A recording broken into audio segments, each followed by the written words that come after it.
1, booster ignition, and liftoff. The crew of Artemis 2 now bound for the moon. And there you have it. We just witnessed history. NASA's Artemis 2 mission is now on the way toward the moon for the first time in more than 50 years, marking a major step in the plan to return humans to the lunar surface. This is King 5 News at 4. I'm Madeline Carter. That crewed mission launched about half an hour ago, and people across Western Washington were watching very closely, including those at a watch party at the Museum of Flight. That is where we find King 5 Sebastian Robertson. Sebastian, I know there is a ton of excitement there as this historic mission gets underway.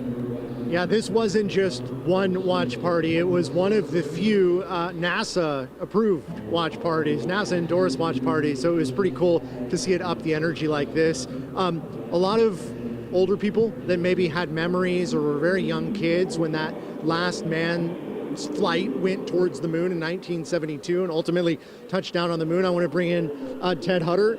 Amazing party. Hi. What do you think? What was it like for you to take it in? Thank you for calling me an older person rather than an old person. I was going to say you were one of the young guys That's here. Right. That's Yeah. right. But I do remember the Apollo years, and it was something. Watching the flight today, I was really transported back to another period of my life. You know, when I was younger, and it was so exciting and so important. And I got that same feeling and was tearing up, really. I think one of the coolest parts of being here is seeing the kids, you know, that maybe their parents pulled them out of school. You see that light in their eyes. What do you hope that the kids that came here got out of it?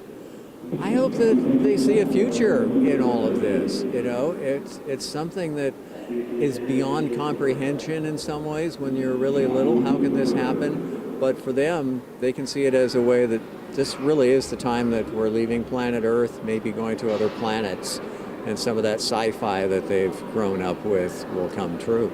Ted Hutter, Museum of Flight, thank you, sir. The mission will last 10 days and circle the moon and come back to Earth. A lot of people will be glued to any information they can find on this. Back to you. Yeah, Sebastian, so great to hear his memories and him telling his account. I know in the newsroom we were all watching it like a hawk, just amazed at watching this unfold, and, you know, for them to actually take off in the first window too was just remarkable.